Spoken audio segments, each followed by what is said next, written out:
Hello, everybody. It's Hey, a wonderful day. Ken, how are we doing today? we're doing wonderful. I'm very, very excited about the topic we have for everybody today. It's money. Money. Ken's going to be talking about commissions, breakdowns, what should we be doing, making sure we have that business mentality in our mind instead of just the employee paycheck mentality. And Ken, take it away. Well, thank you very much. So here's what I'm thinking, guys, is that you need to understand the distribution of your commission check when you come in. One of the biggest problems we have, especially for new real estate agents, is they get this check and they think, look at all this money I just made. And they don't really realize that, oh, nobody took any taxes out of that. Oh, I haven't paid my office fee this month. Oh, I need to get some more copies made for my next listing. Oh, and they just go and they dump it all in their checking account and go attack Amazon and buy everything they can get their hands on. Right? And then comes April 15th and they say, oh, by the way, you owe X amount of thousands of dollars. And you go, I don't have that. And life becomes kind of miserable at that point in time. Right. Even though you've done really well and, it looks like you're a rock and roll rock star real estate agent, you have no money. So let's talk today about what do we do with that? How do we make that not be the case? How do we make it where we put ourselves into a business mindset and take those commissions and do something smart with them and understand how to run and operate our business on a daily basis? So, as a self-employed person, you got to decide, how much money is it that will be spent on your business on a weekly, monthly basis, right? So that's all part of your business plan, and we've talked about that in the past and broke it down. But now once we've done it, when we just got paid, so what do we need to do? Is we need to learn first is how to separate that money, right? And so I'm going to give you a couple little tricks of the trade that I hope will really help you understand how to take that money and put some in your personal account. All right. So let's start with just the types of accounts that you need. All right. So you need your household account that you use, and the one that most of you already have. Right. You have an account, you put all your money in it, you pay your bills out of it, you buy groceries, you do those things. Okay. You don't want to mix your business money with your household income money. One, it makes it really difficult on your CPA at the end of the year. And two, it doesn't let you really understand what you have to spend to be successful in your business. So first thing I want you to do is make sure that you open a second checking account. Now just do a personal one. You don't have to call it a business account, but just a second checking account that you run all your business transactions through. As a brand new agent, you don't need to be spending a bunch of money on some high gaining business account out there. Just get another personal checking account, right? And that's where you're going to deposit your check. So every time you get a commission check, you're going to deposit it in that second account that we call our business account, right? From there, we're going to start distributing it. So we've got your personal account that you use on your daily basis to run your life. You have your business account that you're going to run in, and that's where you're going to deposit your check. Now we need to set up a couple of different things from there. The next thing we need to do is set up at least a savings account that is nothing but a place to hold the money I'm going to have to pay for taxes. All right. That has to go into place. So the next account we need is a savings account. And that savings account is where we're going to pull our money back that we're going to put in for taxes. And we're going to talk about how to do that as we move forward. But just want to make sure that you get the accounts lined out. So you need that. Okay. And then I personally believe that everybody needs at least one other savings account that is just savings money for you to try to make sure that your life is okay as you move down the road. One of the goals that I always try to teach agents as they move forward is try to get to a point where the goal is to have a minimum of 6 months worth of personal life savings. If we didn't sell another deal today for 6 months, you could pay all your bills and do all that. That's what you want. You want that much money sitting in your savings account. So you got to figure that out, right? We never know what's going to happen in this crazy world of real estate. And, you need that. The real goal is to get over time is to get to having a year's worth of savings. It's just sitting there for no other reason. But if you got to pay your bills, you can pay your bills out of it. So you got your personal checking account. You got your business checking account. You you got a tax savings account, and you got a personal savings account. All right. So let's think about those things. Those are the number one things that you get that set up. Once you do that, then we got to figure out the system to make that work. Right. So the system is pretty easy. What I want you to do with that is start thinking about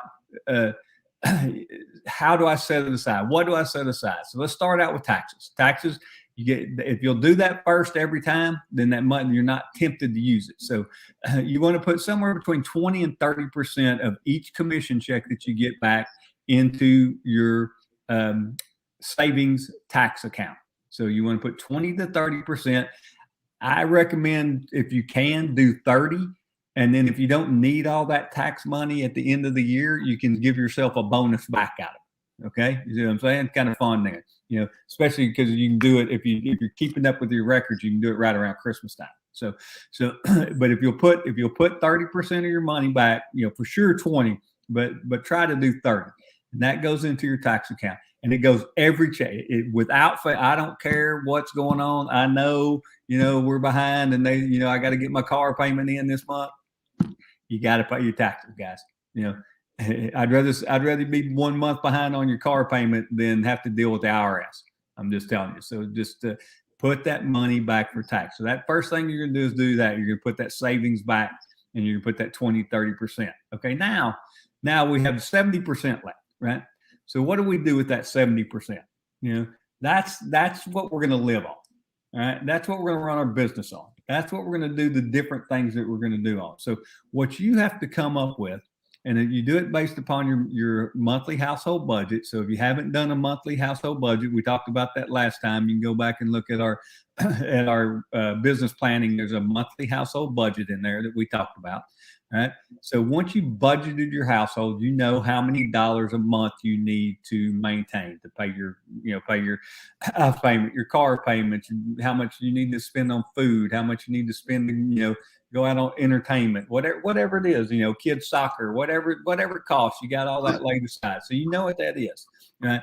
So based upon that, you need to create a monthly salary that covers that. So let's say it takes me, and I'm just going to use easy numbers. Let's say it takes me $5,000 to manage my household. Right.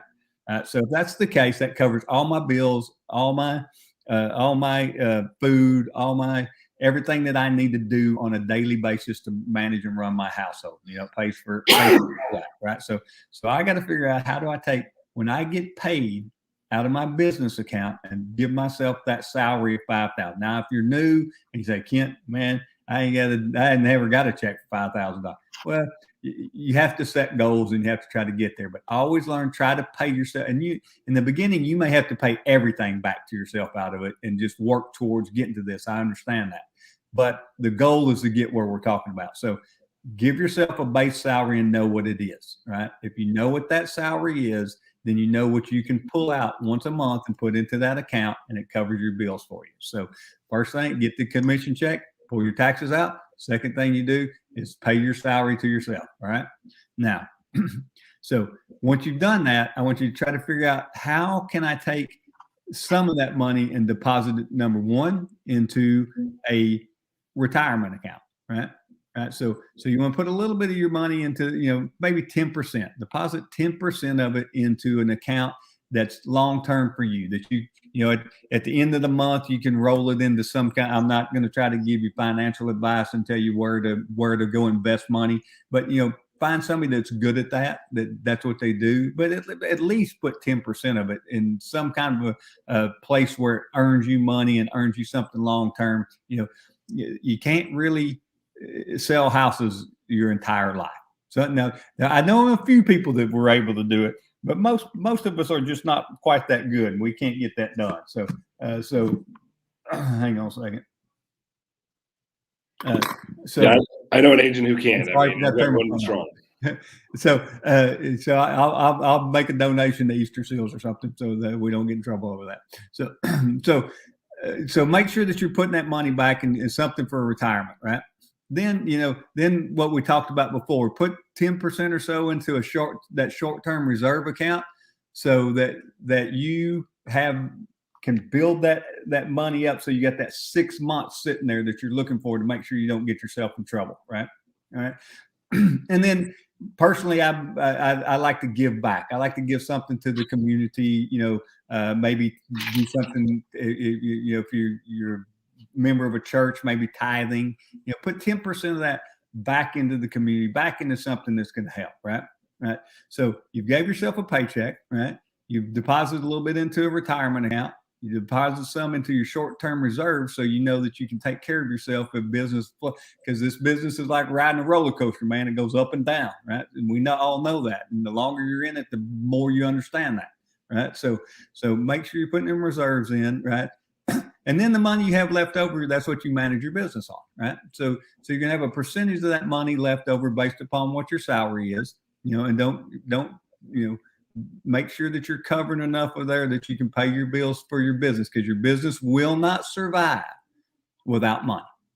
It will not survive without you reinvesting into that business. So make sure that every time you're getting a paycheck, you're sitting there first. Make sure the business, your business, and your ability to go out there and generate business is the goose that lays the golden egg. Right? That putting your money over in there and buying a new pair of shoes is not going to lay a golden egg. Let's make that real clear.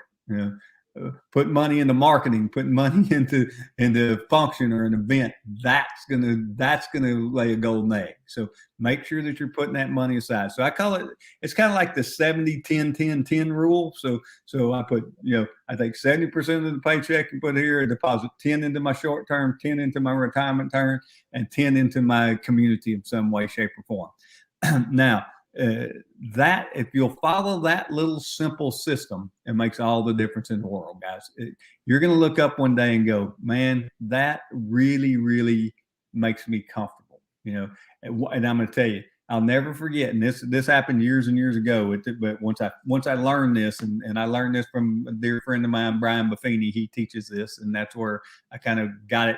I always kind of knew it, but then it really kind of sunk in and made sense to me once I heard how he presented it. And this is exactly the way he presented it to me.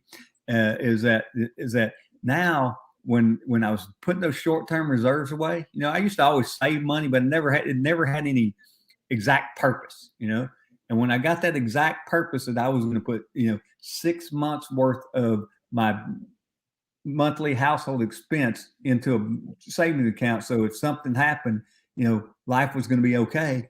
When I hit that day and it hit that 6 month, that was like the weight of the world being lifted off my shoulders.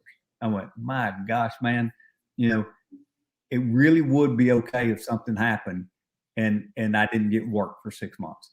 We'd still be okay, and that's the greatest feeling in the entire world, guys. So that's kind of it. I'll do a quick recap on it. Be sure you want a personal checking account, you want a business checking account. It can be a personal account, but you use it for your business. Okay, checking account. You want a tax savings account. That tax savings account you do not get to touch till your CPA tells you how much money you owe Uncle Sam. All right. So you get that stays there. Now, once it's done, if you got something left over, great. Okay. But the goal is to put enough in there to make sure that you have everything covered. It's not really an account to build bonuses out of, right? Put 20 to 30% of that into there every single check, right? Right. Put your money into your business account, let it sit there, and then draw from your business account into your personal account, right?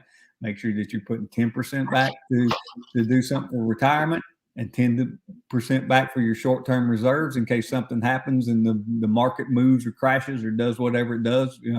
Andrew and I both been around this long enough to know that it really is good at certain times. And then certain times it's like, when I first actually started listing and selling real estate, I used to use this line when I was getting a listing. I say, no, Andrew, it's really common for a house to sit on the market for 18 months. And that's the honest to God's truth, guys. That's not I know a lot of you never because y'all are worried about it not getting a contract in 18 hours. And and I'm looking at sitting there having a conversation with Mr. and Mrs. Smith about it's probably going to be 18 months before we get a buyer on this house. Well, that's true. The only guarantee of the market is it's not going to stay like this. Right. Good, bad, or indifferent. It's not going to say like this. I mean, good markets, they're going to change. Bad markets, they're going to change. Right. Now, unless you're in Detroit or some other places, Yeah.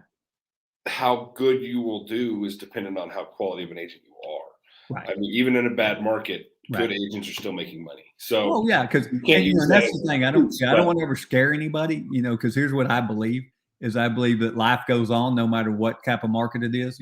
We're still getting married, we're still getting divorced, we're still having babies, we're still getting job transfers, all that kind of stuff still happening, right? Absolutely. We're still upsizing, still downsizing, all that stuff still going on. So if you know how to manage and market your business, but I'm gonna tell you now, if during the good times, if you're stowing away that additional cash and not trying to be a high roller all the time, Now I'm not saying don't take advantage. I'm a firm believer in setting a goal, achieving that goal, and then having fun with it when you get it. When you earn it, go get it done. But it shouldn't be the whole thing, because the times will change. They always do, right? And we need to be ready for that. So that's my personal simplified business plan on how to take care of my money. I'm not. Again, I think y'all watch this enough to know that I try to keep everything that I can do as simple as I can possibly keep it. Because if it's simple, I'll do it. If it's complicated, I won't. Right. And so if you can just keep it to that 70-10-10-10 rule, right, and make sure that you're paying yourself a salary and not just throwing all your money into your personal account, guys, your life will be so much better. So 30% goes towards taxes. The other 70% goes towards running your life and your business and your retirement and your short-term reserves. So, Andrew, I know you probably got at least a little bit of advice of them on this thing. What from this conversation, what did you glean from it? What you said is good. I think so many times people forget to reinvest in the business, and I think that's the big problem. Is we look at gross paychecks and we say all the time, gross is ridiculous. You can't use gross, but we get gross paychecks, and we forget that we got to net that bad boy out. And what you said is so true. So many times right now, this time of year, I see it with investors and I see it with 1099 employees going, wait, I got to pay taxes. Yes. So it's one of those things that is just a huge conversation piece of that. And I think what you said is just making sure you get that self-control to make sure when you're sitting on that money, it's so easy. Well, I'll just borrow it and I'll pay it back, or I'll transfer it and do this. And then come January, you don't have that money anymore, or April. If you're like me, you pay your bills the last possible second. But you just need to be careful about that, because it's so easy to do. Yeah. Well, and now, I mean, with the simplicity, I just did it this morning. I was moving some stuff around. I needed to buy something for the office. So and it was so easy. I just jumped online and I pulled it out of one account, put it into another account. And then, I didn't have to get in the car and drive to the bank and do anything. I think that's a good point. And that's something that we've done in the past as well, is make that account hard to get to. Right. Yeah. Don't make it the same bank that you're already banking it, because if you need to go get it, then you have to actually go get it. It's not a simple swipe on your phone or 2 minutes on your computer. You have to drive there, pull it out. Don't have checks, so you have to pull it out, and it costs you money to do it, and makes it that much harder for you to play with. Absolutely. So, guys, think about it. Here's the deal: is that I was thinking about this the other day. Is that as I've been doing this a long time, and I've helped and been around and helped a lot of people, earn multi-millions of dollars in the real estate industry. Andrew's done the same thing. I'm not saying they're flying around in jets and driving Rolls Royces. Don't get me wrong, but they've earned millions of dollars over the lifetime of their real estate career, which is really cool. I was reading an article the other day about, the fact that real estate has created more millionaires than any other industry in the world. Right.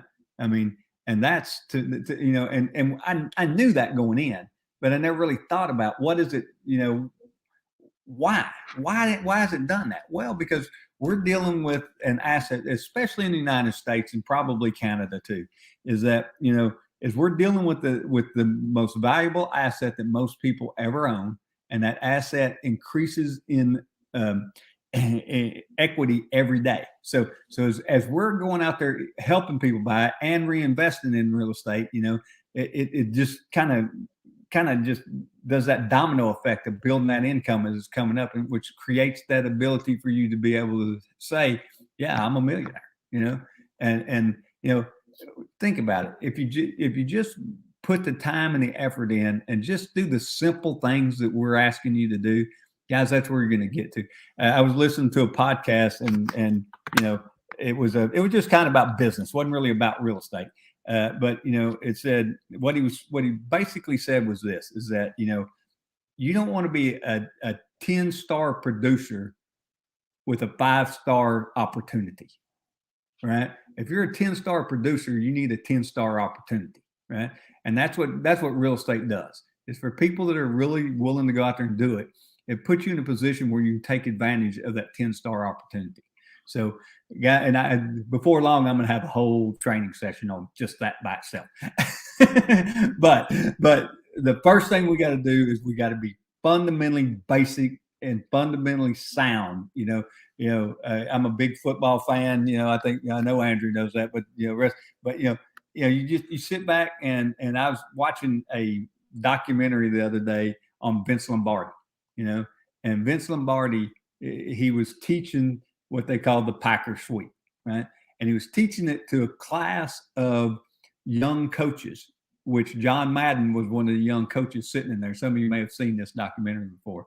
And for 8 hours, he talked about how to do one single play, which was the Packer Suite. Now, we're talking about a simple pitch run around the end play. This is not a complex thing to do, right?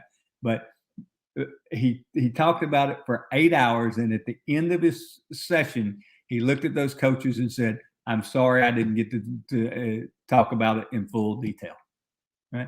Okay, so what does that mean to us? I mean, he was so sound. He said, "I know if we're so good at the fundamentals, there's no way we can lose. We'll tell you, yes, that's what we're going to run, and we're so good at it, we're going to beat you." And that's what you're trying to do in your business. Get so good at those fundamentals that you don't have to think about it. You get that check, you split it out. It goes 30% into taxes, 70% into my account. I sort it out. It's done, over with. It's a 5-minute process, and you're moving on to go find your next lead to generate your next transaction. That's how simple this can be if you get those fundamentals down and if you live by them. So, with that said, Andrew, I don't really have anything else. That's all I got. So hopefully that'll work out for you. Anybody that's listening today, we are doing CE tomorrow. If you haven't heard about it, it's on site there in Ovilla, Texas. So come see us and call me if you don't know, or email me at kent@kentbush.com, and I'll get you the details. All right, guys, appreciate it. We'll see you next week. All right. Talk to you then.